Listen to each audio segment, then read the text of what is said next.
Bonjour, c'est Céline de ma PME Communique. J'espère que vous allez bien. Aujourd'hui, je vous retrouve pour cette vidéo sur laquelle on va parler de Canva.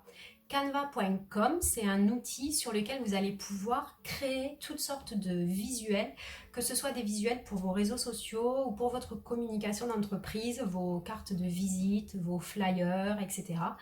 Et ça fonctionne grâce à des templates, c'est-à-dire ce sont des modèles de création, tout simplement, sur lesquels vous allez pouvoir mettre des personnalisations. Sur Canva, il y a toute une partie qui est gratuite, qui permet de faire énormément de choses. Aujourd'hui, c'est ce que nous allons voir. Nous allons voir la façon de produire des visuels gratuitement sur Canva. Mais il y a une version premium qui est un abonnement mensuel qui commence à partir de 8,99 € par mois et avec lequel vous avez accès à des fonctionnalités qui sont assez intéressantes, notamment la possibilité de redimensionner, la possibilité de supprimer l'arrière-plan d'une image. Vous avez aussi la possibilité d'intégrer votre charte graphique directement sur Canva, ce qui vous permet de créer des visuels beaucoup plus rapidement. Et puis évidemment, grâce à la version premium, vous avez accès à de nombreuses photos gratuites dans l'abonnement. Et également, vous avez accès à énormément de templates. C'est parti, on se retrouve tout de suite sur l'écran d'ordinateur pour voir comment ça fonctionne. Nous voici sur la page d'accueil de Canva, sur laquelle vous pouvez voir différents espaces et différents menus. Tout d'abord, ce qu'on trouve en plein milieu, c'est une barre de recherche pour trouver plus facilement les visuels qu'on aimerait créer.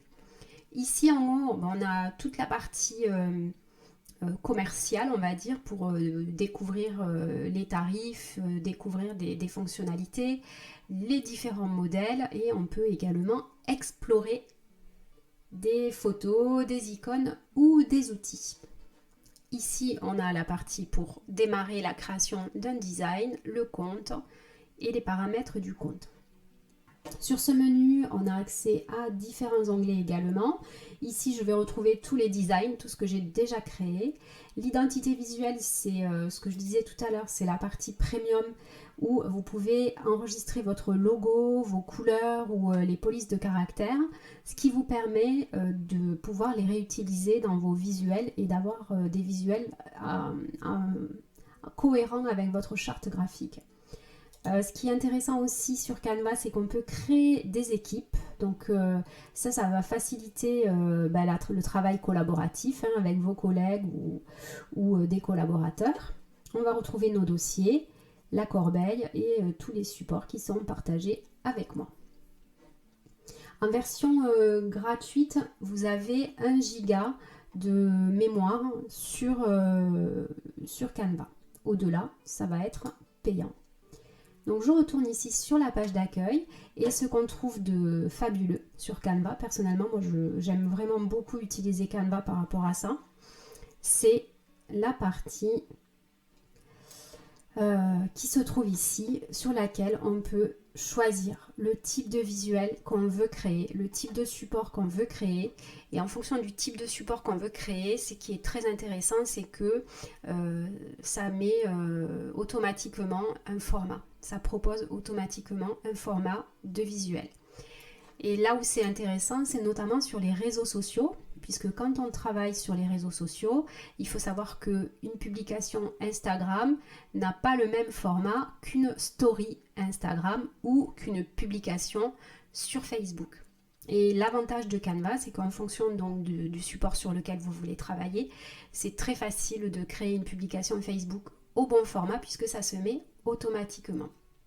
Si vous voulez passer d'une publication Facebook à la même publication mais déclinée sur Instagram, il faudra faire appel à la fonctionnalité du redimensionnement si vous ne voulez pas repartir à zéro, bien sûr, sinon il faudra recommencer tout à zéro. Mais ça vous permet en 3 clics de redimensionner vos images pour les mettre au bon format. Simplement, c'est une fonctionnalité qui est payante. Donc je vais vous montrer un petit peu l'étendue des possibilités qu'on va trouver avec Canva. Je vais cliquer ici sur créer un design et là vous allez voir que c'est hyper riche. On peut créer des vidéos, donc même des annonces publicitaires au format vidéo, des présentations en vidéo, On peut faire vraiment tout un tas de choses. Sur les réseaux sociaux, on peut créer tous les visuels possibles et imaginables sur les réseaux sociaux. Tumblr, Twitter, des épingles sur Pinterest, des stories sur WhatsApp, etc. On peut vraiment faire beaucoup de choses. On peut créer aussi beaucoup de documents, des CV, des rapports journaliers, des mémos, des papiers en tête, des présentations, des factures, etc. Qu'est-ce qu'on a d'autre ? Sur le plan personnel, vous pouvez aussi créer des invitations, faire des plannings, des calendriers. Vous pouvez aussi faire des feuilles de calcul, des plans de cours, des plans de salle, des sommaires, des cartes mentales. Vous pouvez organiser, faire des faire-part de mariage. Il y a vraiment beaucoup de possibilités avec Canva. Donc vraiment, je vous encourage à l'utiliser au quotidien pour vos supports. Donc une fois que on a vu tout ça, je vais vous montrer comment on fait une publication. Donc aujourd'hui, on va créer une publication. Tout simplement, on va créer la publication Facebook qui me permettra de mettre en avant la vidéo que je suis en train de filmer présentement. Donc ici, je choisis tout simplement publication Facebook, je clique dessus. Et là, j'ai un nouvel onglet qui va s'afficher ici avec des modèles de publication qui me sont proposés. Donc je vais choisir le modèle qui me convient le mieux. Et ce qu'il faut se rendre compte, c'est que quand je passe ma souris sur un des visuels qui pourrait me plaire, il y a un petit icône qui affiche gratuit ou un petit icône qui n'affiche pas gratuit. Il n'y a rien qui s'affiche. Donc par exemple, je vais choisir ce visuel-là qui n'est pas gratuit et vous allez voir tout de suite comment ça fonctionne. Ici, ce visuel, donc si je veux utiliser ce visuel, on voit bien que sur la photo, il y a un filigrane qui s'affiche, donc cette espèce de quadrillage avec le logo de Canva au-dessus de la photo. Ça, c'est ce qu'on appelle un filigrane et ça montre que cette photo est payante. Et notamment, une fois que si jamais je veux utiliser ce visuel tel quel, je vais cliquer ici. Je vais cliquer ici sur télécharger. Et pour pouvoir télécharger le visuel, il faudra que j'achète la photo qui coûte 1 €. C'est pas non plus la folie, quoi. Et donc, après, je vais pouvoir télécharger le visuel. Donc, il faut faire attention quand vous choisissez des visuels, si vous voulez que ça ne vous coûte rien, de bien regarder qu'il y a bien l'icône gratuit sur le visuel que vous allez choisir. Donc, on revient en arrière. Si vous voulez annuler, vous pouvez soit faire CTRL-Z comme sur tous les PC, ou alors cliquer sur la petite flèche. Voilà. Donc, qu'est-ce qu'on va choisir comme visuel? Donc là, c'est les visuels que j'ai utilisés il n'y a pas très longtemps. Il faut laisser le temps.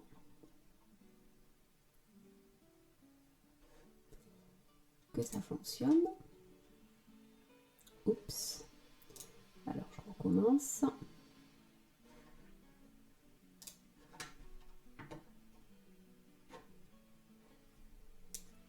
Voilà, voilà.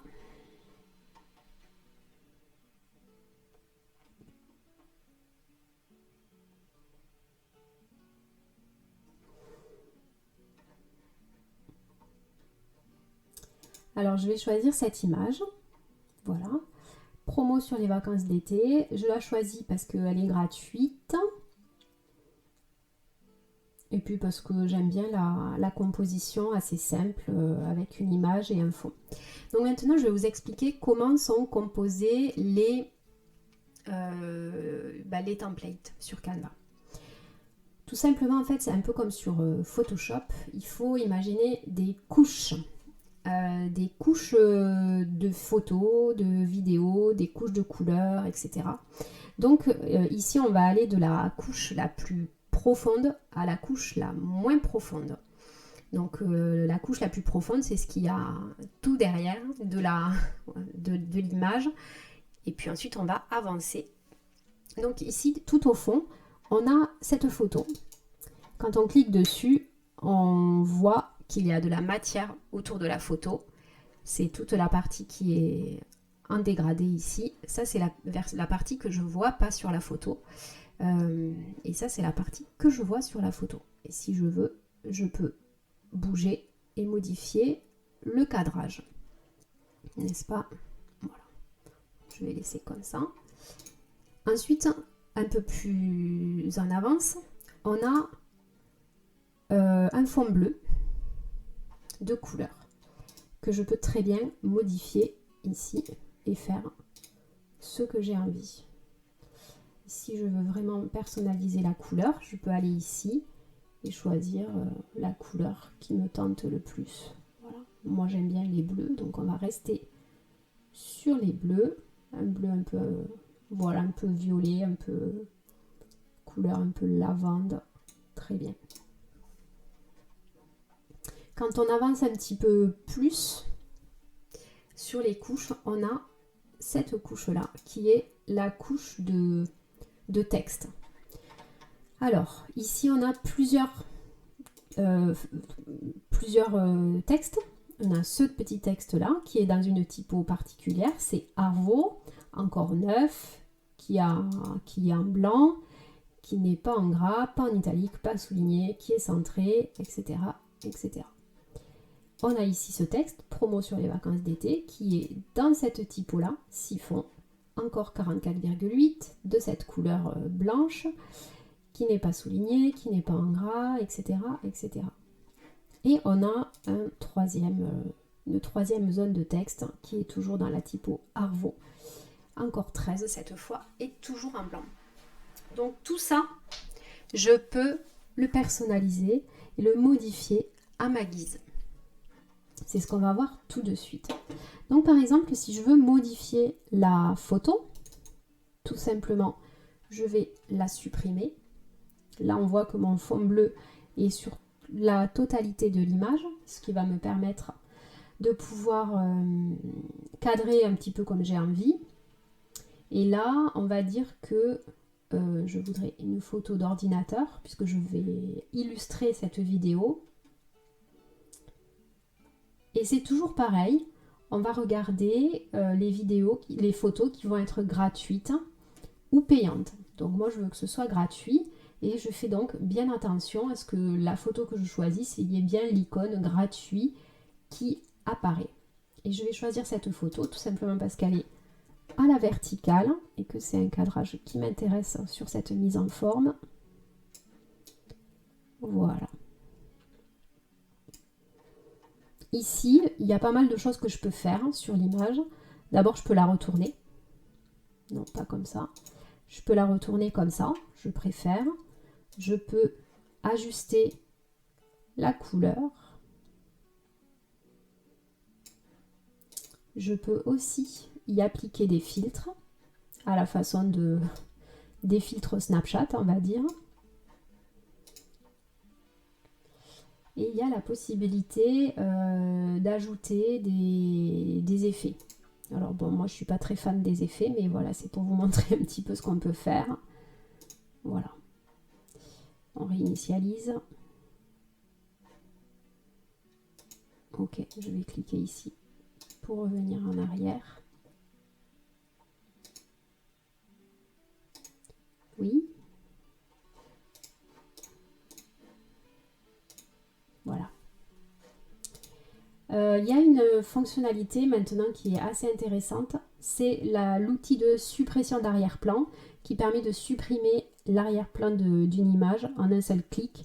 Bon, ça c'est une fonctionnalité qui est payante, mais je pense que c'est hyper chouette de pouvoir utiliser cette fonctionnalité-là. Donc voilà les effets qu'on peut appliquer sur une photo. Maintenant, on a vu tout à l'heure la couleur. Alors du coup, ma couleur, elle n'est pas trop adaptée à cette image. C'est pas vraiment assorti.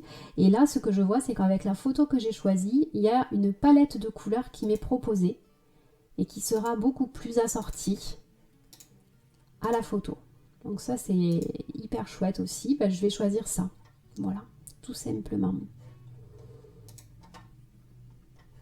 Et ici, eh bien, je vais personnaliser le texte. Donc là, je vais mettre vidéo tuto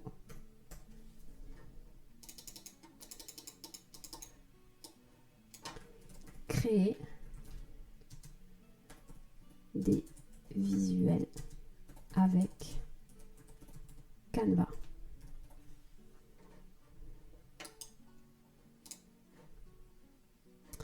Là, j'aime pas l'idée que ce soit en majuscule, donc je peux le passer directement en minuscule. Je vais mettre un C majuscule. Et là, les lettres en minuscule ne me plaisent pas, donc je vais modifier la typo. Ici, je vais cliquer là. Et ce que je vois toujours, c'est que j'ai des typos marqués d'une petite couronne. Et ça, toujours pareil, c'est des typos qui sont payantes. Donc, on va éviter de les utiliser. Donc, moi, je vais choisir des typos assez simples, comme par exemple celle-ci. Mais bon, je peux choisir n'importe quoi. Il y a beaucoup de typos qui sont proposés, n'est-ce pas? Glacial indifférence. Tiens, celle-là, elle est pas mal. Voilà. Et ici, je vais mettre mon site internet. Voilà. Créer des visuels avec Canva. Voilà, j'ai créé mon visuel. Maintenant, j'ai plus qu'à le télécharger pour pouvoir le publier sur Facebook. Donc, je vais sur la petite flèche ici. On me suggère de le télécharger en PNG, ce qui est effectivement le cas.